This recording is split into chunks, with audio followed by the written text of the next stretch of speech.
Good morning friend, তোমরা সবাই কেমন আছো? আশা করি তোমরা ভালো আছো, সুস্থ আছো। আমিও ভালো আছি। তো চলো, বিথিকা লাইফস্টাইল এর একটি নতুন ব্লগে তোমাদের স্বাগত জানাই। আজকে এখান থেকেই তোমাদের সাথে ব্লগটা শেয়ার করছি। তো এখন গুড মর্নিং। তো দেখো, আমি সবার প্রথমে ঘুম থেকে উঠে, তোমরা তো দেখলে 6:30 বাজে, কিন্তু আমি 6টার সময় ঘুম থেকে উঠে আগে সবার প্রথমে দাঁতটা আমি ব্রাশ করে নিলাম। কারণ এই ব্রাশটা যদি আমি না করি না, আমার ব্রাশ করাটা সারাদিনে হবে না, বুঝতেই পারছো। এরপর নানান কাজে আমি ব্যস্ত হয়ে যাব। এরপর আমি ব্রাশ টাশ করে নিয়ে সমস্ত ঘরের দরজাগুলো আমি খুলে দিচ্ছি। মেন দরজা খুলে দিলাম, ঠাকুর ঘরের দরজা সব খুলে দিলাম। আর এদিকে দেখলে এখানে আলু রাখা রয়েছে। হ্যাঁ, আমাদের যখন আলু আনা হয়, তোমাদের দাদা ভাই 5 কিলো নয় 10 কিলো আলু এনে রেখে দেয়। কারণ উপরে তো থাকি, আমরা দোতলায় থাকি, এবার বারবার বাজারে যাওয়াটা সম্ভবও হয় না। আর আজকে হচ্ছে বৃহস্পতিবার, তোমরা দেখতেই পাচ্ছ আমি সবার প্রথমে ঘর বাড়ি ঝাড় দিয়ে নিচ্ছি। সিঁড়িগুলো আমি রোজই ঝাড় দিই, কারণ বলো তো, এটা প্লাস্টার করা হয়নি তো, আর কারণ বালি পড়ে, ওই জন্য আমার রেগুলারই এটা ঝাড় দিতে হয়। বিশেষ করে বৃহস্পতিবার আর শনিবারটা আমি তো ঘরের সমস্ত কিছু যেখানে যা আছে সব কিছুই সেই জায়গাগুলোকে ঝাড় দিয়ে পরিষ্কার করি। তো এদিকে দেখো, আমার ঝাড় দেওয়া হয়ে গেল। এবার রান্নাঘরে চলে আসলাম। রাত্রের খাওয়া বাসনগুলো আমি রাতে মাজতে পারিনি, তো সকালেই মেজে নিচ্ছি। আর সব থেকে বড় কথা, আজকে আবার মেয়ের স্কুলে যেতে হবে। মেয়ের স্কুলে আছে, মাদার্স মিটিং আছে, তো মাদের তো যেতেই হবে। পরীক্ষা সংক্রান্ত ব্যাপারে স্কুলে কিছু আলোচনা হবে সিলেবাস সম্পর্কে, কারণ আমার মেয়ে হচ্ছে এবার ফার্স্ট পরীক্ষা দেবে। নার্সারিতে পড়ে, ও ক্লাস নার্সারিতে পড়ে। তো নার্সারি ফার্স্ট টার্ম হয়েছিল মুখে, ওরাল হয়েছিল। তো এবার হবে লেখা, ওরা এবার লেখা পরীক্ষা দেবে। তো সেই সংক্রান্ত বিষয় নিয়ে কিছু আলোচনা মাদের সাথে টিচাররা করবেন। তো চলো, এদিকে দেখো বাসনপত্র আমি তাড়াতাড়ি করে সব মেজে নিচ্ছি। সকালে বাসি কাজগুলো আমি সেরে নিচ্ছি। উঠোন টুটুন আমার সবই ঝাড় দেওয়া হয়ে গেছে, ঘর বাড়ি ঝাড় দেওয়া হয়ে গেছে। এখন আমার বাসন টাসনগুলো মেজে নিই। তো বাসন টাসন মেজে আমি বেসিনটা একটু পরিষ্কার করে নিলাম। হ্যাঁ, কারণ বেসিনটা আমি রোজই পরিষ্কার করে নিই, কারণ তেল চিটে হয়ে যায়, তো ওটা পরিষ্কার করে নিই। কারণ আজকে আমি একটু সকালে উঠেছি, তো আমি 6টার সময় উঠি, তবুও আজকে একটু 5:30টায় আমার ঘুম ভেঙে গেছিলো। কিন্তু আমি এই উঠছি করে আর উঠতে পারিনি। উঠতে হবে এটা আমি জানি, কিন্তু উঠতে ইচ্ছে করছে না, কি করব। তো দেখো, আমার সমস্ত কিছু পরিষ্কার প্রায় হয়ে গেছে। এবার আমি ওভেনটাকে একটু মুছে নেব, কারণ আবার রান্না করতে হবে। তার আগে আমি গ্যাসটা পরিষ্কার করে নেব। আজকে দুপুরের রান্নাটা একটু তাড়াতাড়ি করে নেব। তো তোমরা তো জানোই কেন করে নেব।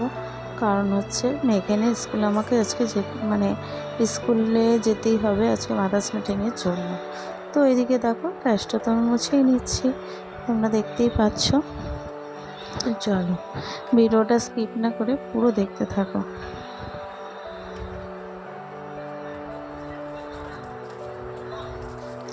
আর এদিকে মেয়েকে ঘুম থেকে তুলতে হবে, কারণ হচ্ছে ও তো ঘুমাচ্ছে, ওকে এখনো তুলিনি। তো আমি ফ্রেশ হয়ে নিলাম, বাসি কাপড়টা ছেড়ে নিলাম, বাসি নাইটিটা ছেড়ে নিলাম। কারণ এবার আমি যেহেতু বাসি কাজ আমার হয়ে গেছে, তাই বাসি কাপড়টাও আমি ছেড়ে নিলাম। মেয়েকে ঘুম থেকে তুললাম অনেক কষ্টে, দাঁত মাজালাম, তাও চোখ বন্ধ করে আছে। চেয়ারে বসিয়ে রেখেছি, তাও চোখ বন্ধ করে রয়েছে। জামা প্যান্ট পরালাম, তাও চোখ বন্ধ করে রয়েছে। এবার ওকে একটু খাওয়ানোর চেষ্টা করব। বিশ্বাস করো বন্ধুরা, ও না একদম সকালে কিচ্ছু খেতে চায় না, কিচ্ছু না।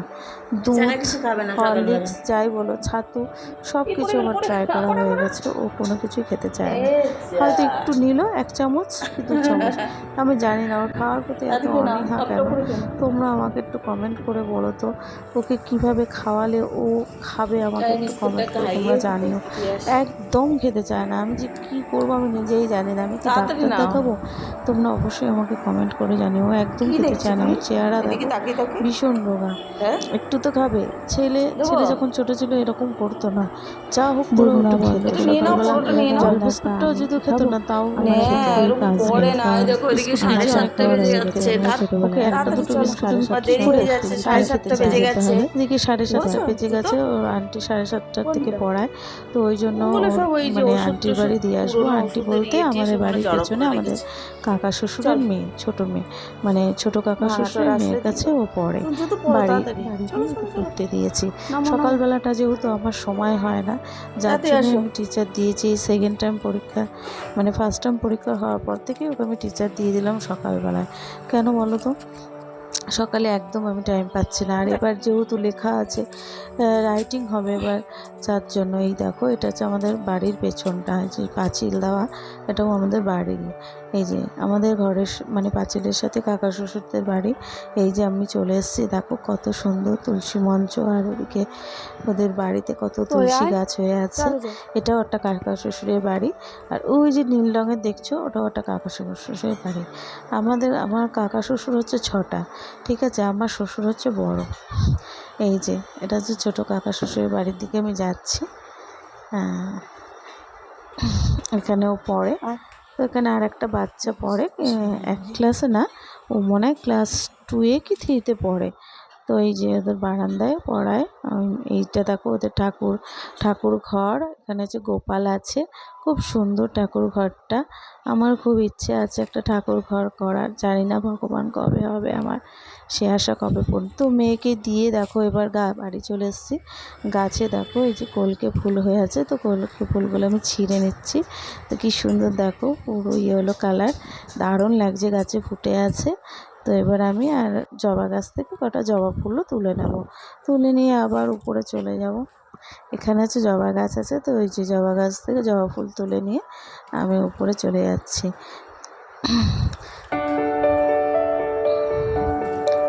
তো আবার দেখো রান্নাঘরে চলে আসলাম, এসে এবার চা বসিয়ে দেবো। চা বসিয়ে আমি আর ছেলে এবার চাটা খেয়ে নেবো। ছেলে বই পড়ছে, ওকে ডেকে দিয়েছি, ও উঠে পড়েছে। সে ছেলেও সকালে উঠতে চায় না, একদম মানে অলস, খুব ছেলে জানো তো, সকালবেলা ঘুম থেকে উঠতে চায় না। যেদিন পড়া থাকে সেদিনকে ওকে কিন্তু ডাকতে হয় না, ও নিজেই চলে যায়।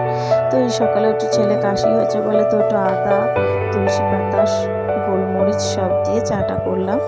আমি এখন র চাই খাই, দুধ চা আর খাই না, কারণ প্রচণ্ড গ্যাস হয়।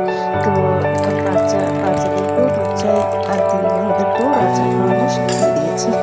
ওরা খেত না, তো এখন খেতে শিখে গেছে। তো দেখো আমার চায়ের কালারটা দেখো, আমি যে চাটা করেছি কি দারুণ হয়েছে না? কমেন্ট করে অবশ্যই জানিও চাটা কেমন হলো। তা আমার মতন এরকম চা কারা কারা খাও অবশ্যই জানিও। কিন্তু এটা কিন্তু স্বাস্থ্যের পক্ষে খুবই ভালো, বিশেষ করে গলা যারা গান করে, গান শেখে, তাদের খুবই ভালো হয়। তো এখানে বিস্কুট নিয়ে আমি আর ছেলে দুজনে চা খেয়ে নিলাম। তো চা খেয়ে এবার চলে গেলাম ভাত বসাতে, কারণ স্কুল আছে, ছেলেরও স্কুল আছে, মেয়েরও স্কুল আছে। তো সকালে আমি আলু সেদ্ধ আর পেঁপে সেদ্ধ ভাতে দিয়ে দিলাম। সবজির যা দাম হয়েছে, তো কি বলবো, গাছের পেঁপে ছিল তাই নিয়ে এসে পেঁপে ভাতে আলু ভাতে দিয়ে দিলাম। তো দুপুরে বিশেষ কিছু করব না, পেঁপে ভাতে আলু ভাতে তো থাকবেই। আর তার সাথে হচ্ছে বেগুন দিয়ে আলু দিয়ে একটু ট্যাংরা মাছ এনেছিলো কালকে রাতে, সেই মাছগুলো মাছ দিয়ে বেগুন দিয়ে ট্যাংরা মাছ দিয়ে ঝোল করব। এটা ইচ্ছে আছে, আমি খুব তাড়াতাড়ি 10টার মধ্যে রান্নাটা কমপ্লিট করার চেষ্টা করব, কারণ আমার 12টার সময় স্কুলে তো যেতেই হবে আজকে। আর সেই জন্য তাতে করে রান্নাটা বসিয়ে, এই দেখো এখানে মাছগুলো কালকে রাত্রে এনেছিল, তো মাছগুলো বরফ হয়ে আছে বলে তাই জলে চুবিয়ে রাখলাম। তো এই ফাঁকে ভাতটাও বসিয়ে দিয়েছি, মাছটাও জলে চুবিয়ে দিলাম। আর এদিকে দেখো বেগুন এনেছিল 4-5 দিন হয়ে গেছে, তো আমি প্যাকেটে করে রেখে দিয়েছিলাম ফ্রিজে। তো বেগুনগুলো টাটকাই আছে, মাঝে মাঝে প্লাস্টিকটা না উল্টে দিয়েছি, উল্টে দিলে কি হয়, প্লাস্টিকটা ঘেমে যায়। তো কোনো সবজি যদি প্লাস্টিকের মধ্যে ক্যারি ব্যাগে রাখা হয় না, মাঝে মাঝে উল্টে দিতে হয়, তাহলে সবজিটা টাটকা থাকে। কারণ ওর মধ্যে জলটা যখনই জমে না, তখন সবজিটা পচে যায় বা শুকিয়ে যায়। তো ওটা উল্টে পাল্টে দিলে সবজিটা ভালো থাকে। তো আমি 3টে বেগুন ছিল, তো আমি কেটে নিলাম। আর এদিকে আলু দেবো, লম্বা লম্বা করে আলু আর টমেটো দিয়ে আমি মাছের ঝোল করব বেগুন আলু দিয়ে। আর বেগুনটা আমাদের বাড়ির সকলেই ভালোবাসে। তো মাছটা বরফ ছেড়ে গেছে, তো এবার আমি কি মাছগুলো না প্রচণ্ড স্লিপ করছে। আর ট্যাংরা মাছ বুঝতেই পারছো, ছাই তো, এখন তো আর উনুনে রান্না করা হয় না, যেহেতু দোতলায়, আর উনুনে কোথায় রান্না করব। একমাত্র ছাদ, আবার টেনে টেনে নিয়ে যাওয়া, কে করবে বলো তো? আমি একা হাতে এত কিছু করতেও পারি না। হ্যাঁ, দুটো ছেলে মেয়ে, তাদের পেছনে কম খাটনি না, সংসারেও তো কম কাজ নয়। 3 বেলা রান্না বান্না, ছেলে মেয়ের খাওয়ানো দাওয়ানো, তাদের স্কুলে পাঠানো, তাদের বই পড়ানো, তাদের সমস্ত কাজটা আমার একা হাতে করতে হয়। তো এই দেখো, কালকে এই মাছগুলো অত রাত্রে এনেছে বলে আর কাটতে পারিনি। তো এখন মাছগুলো কেটে নিচ্ছি। তো আমার মতন এরকম নুন দিয়ে এত কষ্ট করে ট্যাংরা মাছ কারা কাটো অবশ্যই জানিও। আমি তো অনেক কষ্ট করে মাছগুলো কাটলাম। হ্যাঁ, যেহেতু অল্প মাছ, তো ওই জন্য ওর বাবা না কাটিয়ে আনিয়ে না, রাত্রিবেলা এনেছে, একটু সস্তায় পেয়েছে। মাছগুলো 500 টাকা কিলো, জানো? আমাদের এখানে 500 টাকা করে ট্যাংরা মাছ, 500 টাকা। তো এখানে 8 পিস মাছ আছে, জানি না কতটা আছে সঠিক, হতে পারে 400 কি এরকম হবে টবে।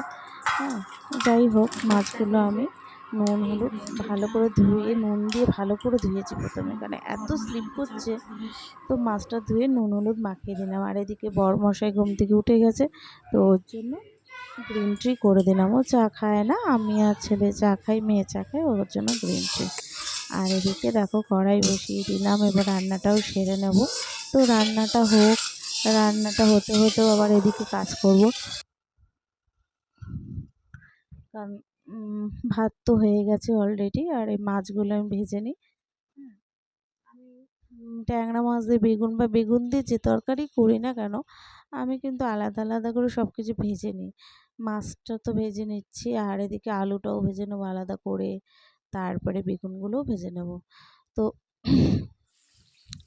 ভেজে নিয়ে তারপরে যেভাবে রান্না করে, হ্যাঁ, একদম সিম্পল রান্না, বেশি কিছু তো করবো না, বুঝতেই পারছো স্কুলে যেতে হবে, বারবার একই কথা বলছি। তো তোমাদের রথ রথ কেমন কাটলো অবশ্যই জানি, রথ তোমাদের কেমন কাটালে তোমরা সবাই, অবশ্যই তোমরা জানিও। হ্যাঁ, তো দেখো এদিকে বেগুন আলু সবই ভেজে নিয়েছি, এবার মাছের ঝোলটা বসিয়ে দেবো। তো জিরে ফোড়ন আর পেঁয়াজ ফোড়ন দিয়ে দিলাম, দিয়ে এবার মশলাটা ভালো করে, পেঁয়াজটা ভালো করে নেড়ে চেড়ে নিয়ে, কাঁচা লঙ্কা দিয়ে ভালো করে একটু ভাজা ভাজা করে নিয়ে, তারপরে আদা রসুন বাটা, জিরে বাটা দিয়ে দিলাম।